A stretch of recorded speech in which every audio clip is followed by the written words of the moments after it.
Haleluya, puji Tuhan. Saya ucapkan selamat pagi, salam sejahtera bagi kita semua.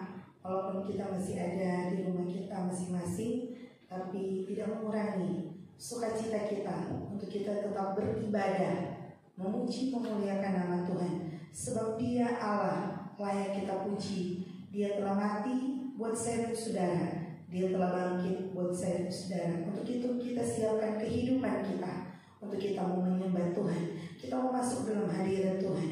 Kita nyanyikan pujian, Yesus layak dipuji, Yesus layak disembah. Haleluya, puji Tuhan.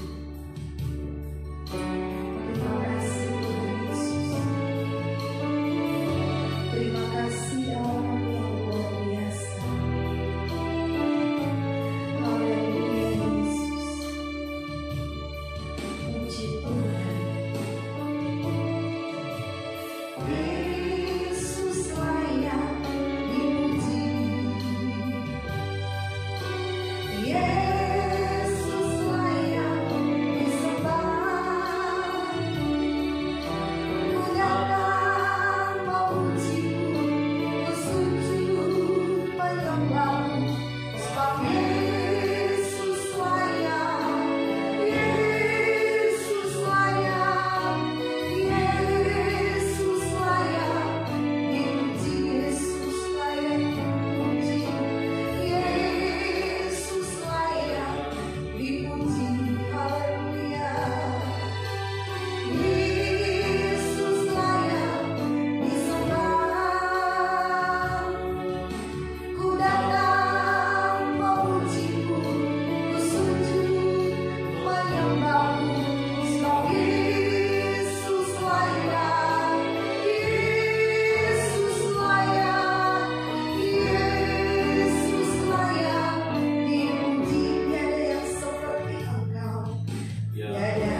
ada, kami rindu untuk memuji memuliakan nama-Mu.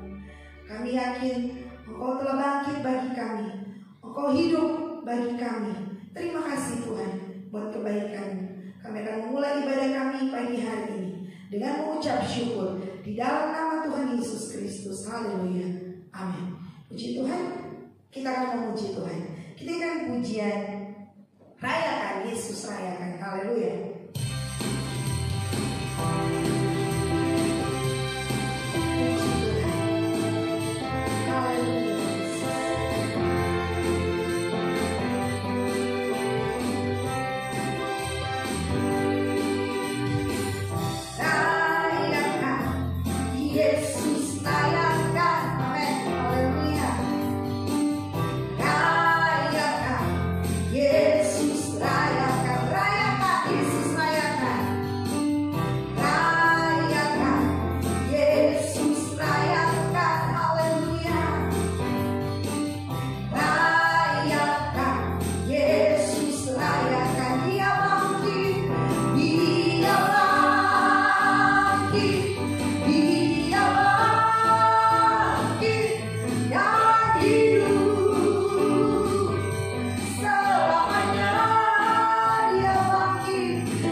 Bersama Yesus Tuhan kita menang karena Yesus telah bangkit untuk saya dan saudara. Amin.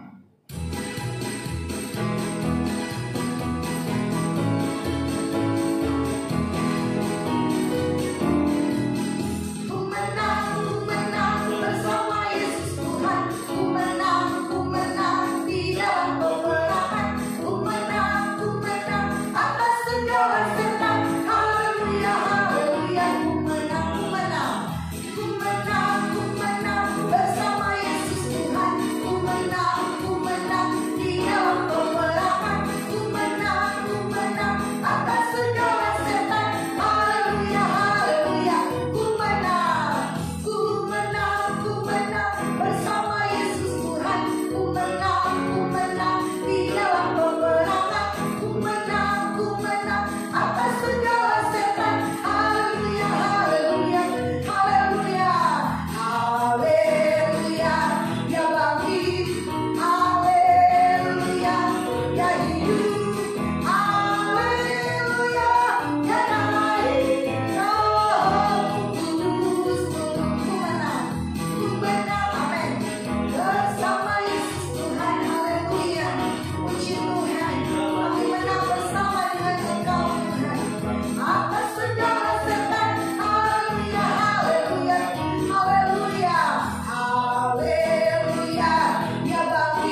pujian. Kau telah buktikan cintamu padaku. Terima kasih Tuhan Yesus. Terima kasih buat kebaikan Tuhan. Hanya Engkau jawaban dalam kehidupan kami. Hanya Engkau tempat kami berharap. Terima kasih Yesus. Haleluya Yesus. Haleluya Yesus. Kau telah buktikan cintamu padaku. Kau membayarku dengan hidupmu. Ku bersyukur yang ada padaku. Semuanya milikmu. Ku persembahkan seluruh hidupku di mezbamu. Kau telah buktikan. Kau telah buktikan cintamu padaku. Kau membayarku dengan hidupmu. Ku bersyukur yang ada padaku. Semuanya milikmu. Ku persembahkan seluruh hidupku di mezbamu. Hanya Kau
menjadi Tuhan semangat bagi kami, untuk kami terus melangkah, karena kami percaya Engkau bersama dengan kami.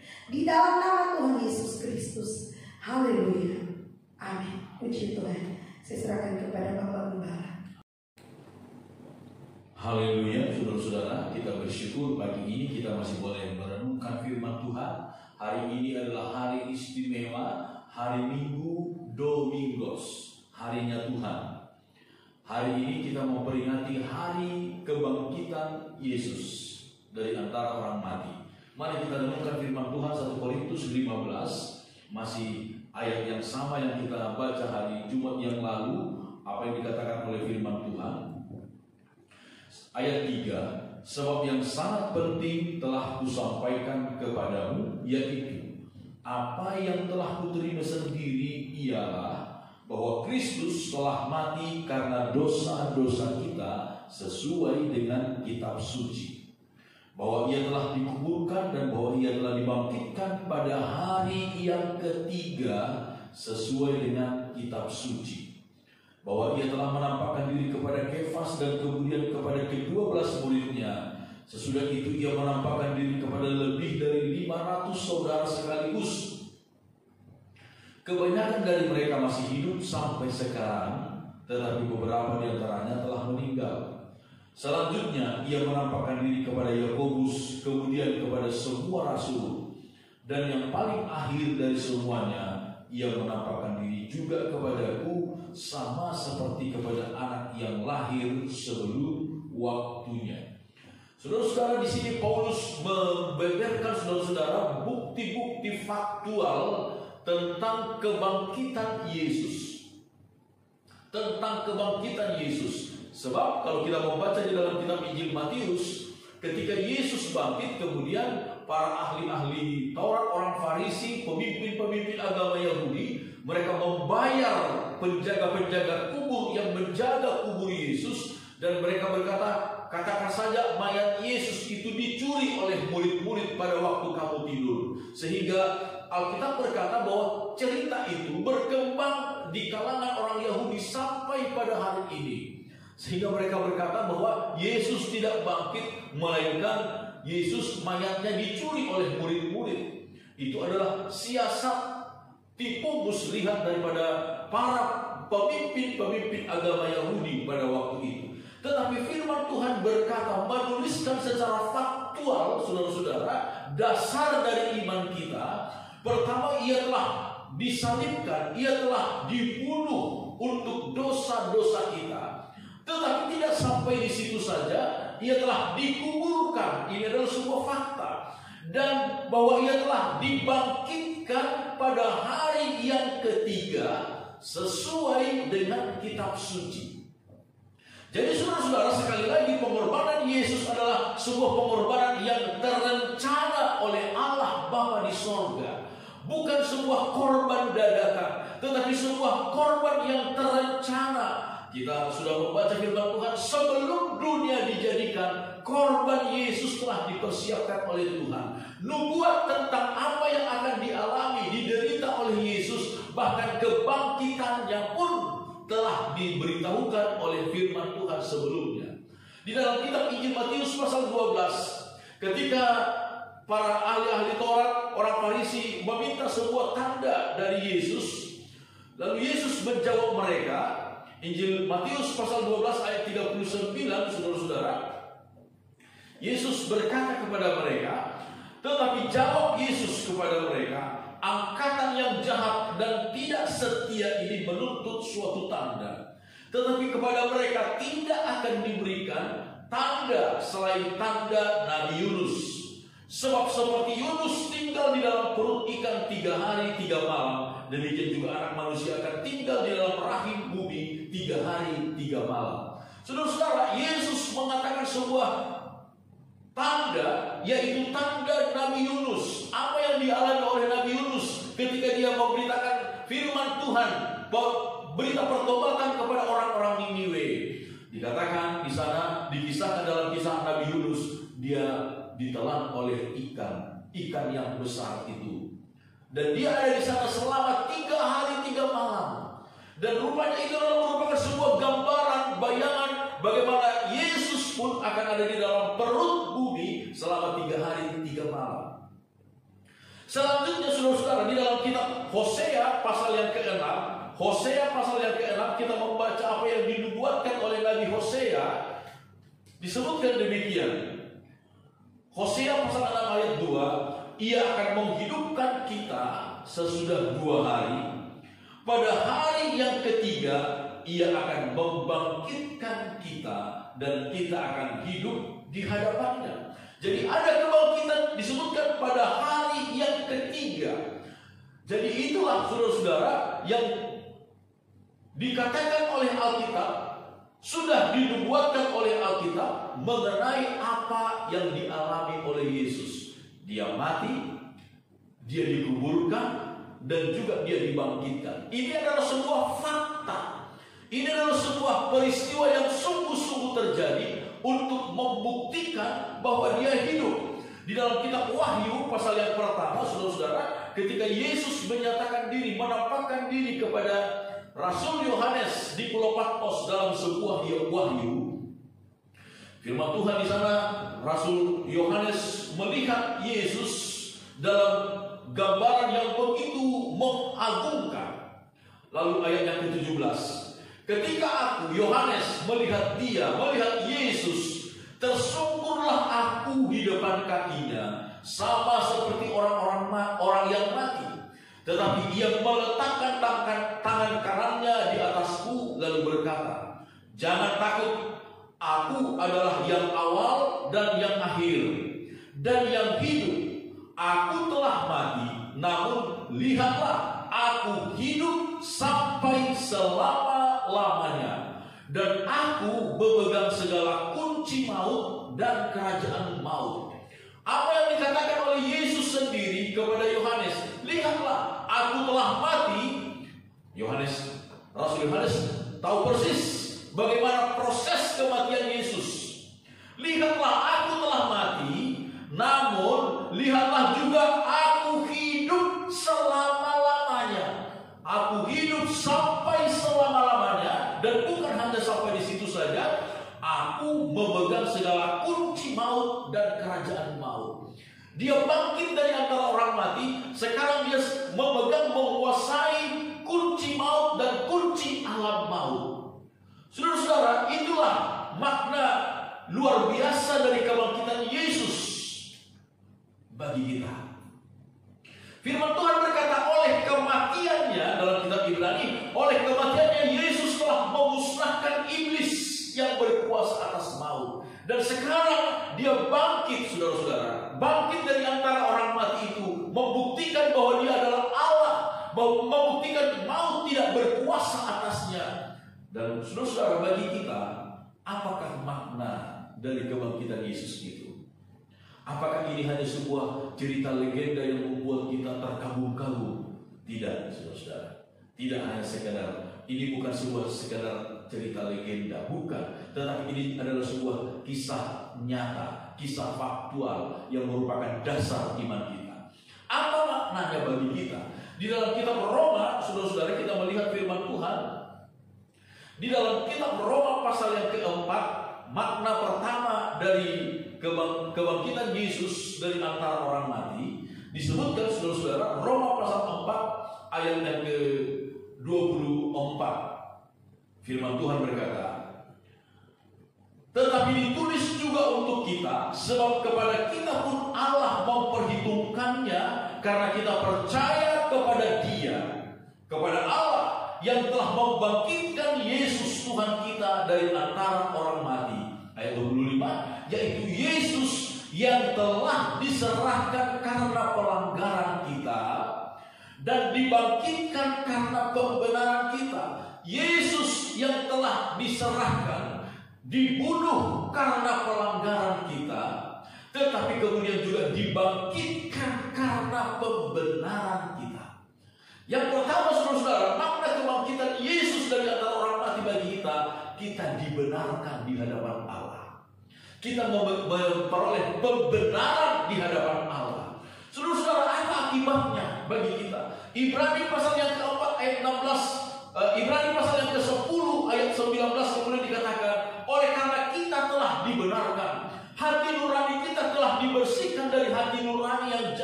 maka sekarang kita dengan penuh keberanian dapat menghampiri Allah di tempat yang kudus. Masuk ke tempat kudus dengan penuh keberanian menghampiri Allah.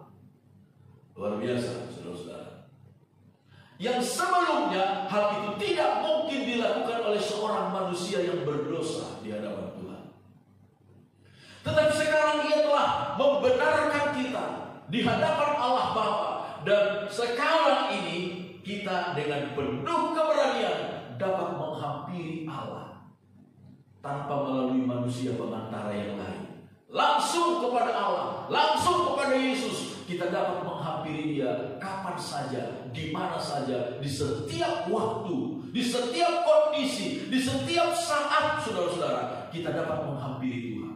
Itu makna yang pertama. Kita dibenarkan di hadapan Allah. Kita menerima pembenaran dari Tuhan. Dosa-dosa kita telah dihapuskan oleh Tuhan.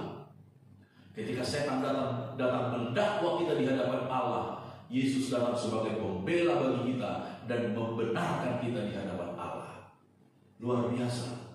Sehingga sekali lagi firman Tuhan berkata, sekarang kita dengan penuh keberanian dapat masuk ke tempat yang kudus. Bukan karena jasa kita, bukan karena kebenaran kita, tetapi karena kebenaran yang diberikan oleh Tuhan kepada kita. Haleluya. Yang kedua, saudara-saudara, makna dari kebangkitan Yesus bagi kita di dalam kitab 1 Petrus yang pertama kita melihat firman Tuhan, saudara-saudara. 1 Petrus pasal yang pertama ayat yang ketiga dikatakan oleh firman Tuhan, terpujilah Allah dan Bapa Tuhan kita Yesus Kristus, yang karena rahmat-Nya yang besar telah melahirkan kita kembali oleh kebangkitan Yesus Kristus dari antara orang mati kepada suatu hidup yang penuh pengharapan. Untuk menerima suatu bagian yang tidak dapat binasa, yang tidak dapat cemar, dan yang tidak dapat layu, yang tersimpan di surga bagi kamu, yaitu kamu, kita semua, yang dipelihara dalam kekuatan Allah karena imanmu, sementara kamu menantikan keselamatan yang telah tersedia untuk dinyatakan pada zaman akhir. Makna kedua, saudara-saudara, dari kebangkitan Yesus bagi kita, Alkitab berkata oleh kebangkitan Yesus Kristus dari antara orang mati, Allah Tuhan telah melahirkan kita kembali. Ada kelahiran baru, ada menjadi ciptaan yang baru bagi kita. Lalu disebutkan kita dilahirkan kembali bukan lagi kepada suatu hidup yang tanpa pengharapan, tetapi kepada suatu hidup yang penuh dengan pengharapan. Sebelum kita percaya, sebelum seseorang menerima Yesus Kristus, maka disebutkan oleh Alkitab hidupnya adalah hidup tanpa pengharapan, saudara-saudara. Hidup tanpa pengharapan di dalam dunia.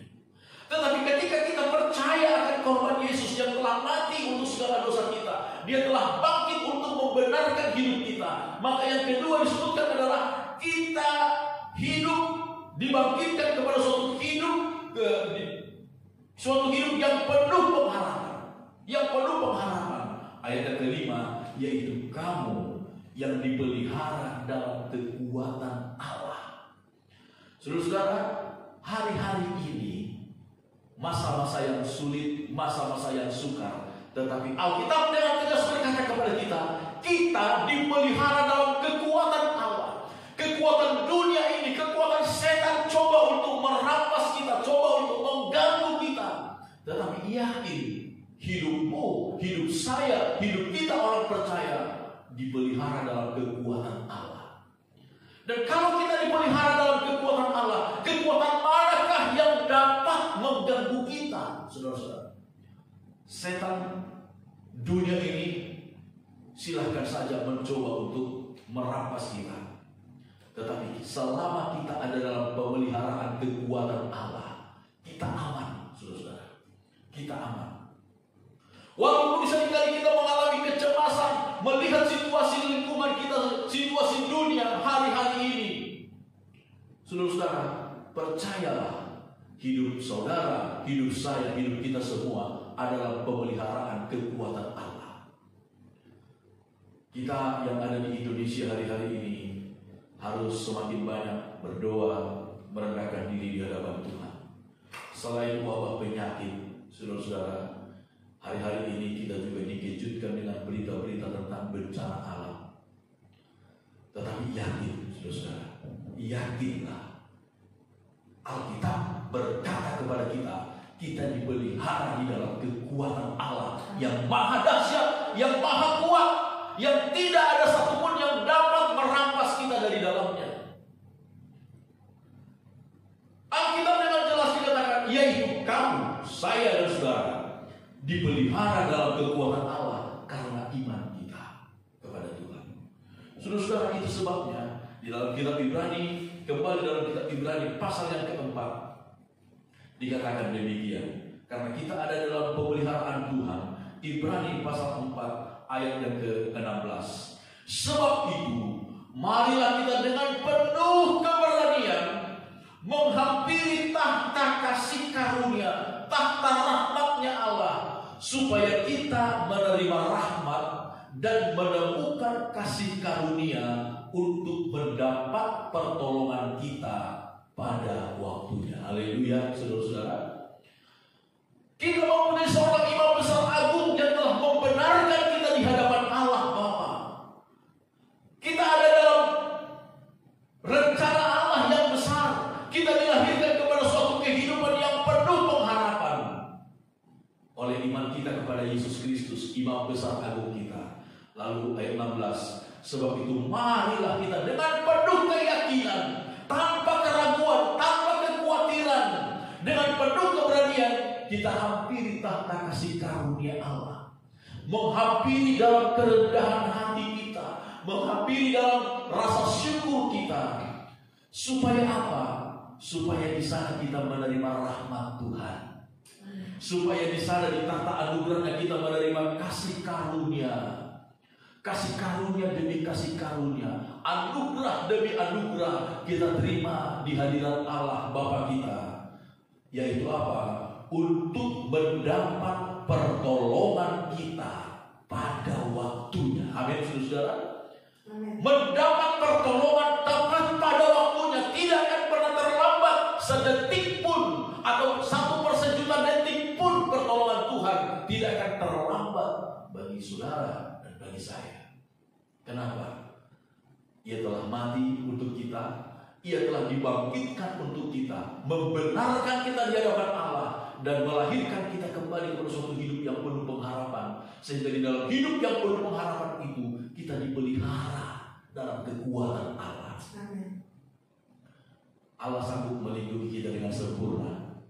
Roh, jiwa, dan tubuh kita ini tubuh kita ini dipelihara oleh Tuhan dengan sempurna. Yakin, saudara, Dia telah mati, Dia telah bangkit. Hari ini Dia telah bangkit. Kita memperingati kebangkitannya pada hari ini. Dia telah bangkit mengalahkan maut, sehingga kita hidup dalam penuh pengharapan. Percayalah, Tuhan sanggup memelihara kita dengan sempurna. Amin. Mari kita berdoa. Bapa di sorga, terima kasih buat kebenaran firman. Sungguh Engkau telah mati, Engkau telah dikuburkan ya Tuhan Yesus. Bahkan Engkau juga telah bangkit dari antara orang mati. Sebab Engkau adalah Allah, Engkau adalah Tuhan, Engkau adalah pemilik kehidupan ya Tuhan. Kami bersyukur kepada-Mu, kami menjadi orang-orang yang percaya kepada Tuhan. Engkau yang telah membenarkan kami di hadapan Allah Bapa. Kami yang tadinya orang-orang berdosa, tetapi Engkau telah mengampuni segala dosa kami dan membenarkan kami di hadirat Bapa di sorga. Terima kasih. Dan sekarang kami melalui janji kebenaran firman Tuhan memiliki keyakinan yang pasti bahwa kami dipelihara dalam kekuatan kuasa.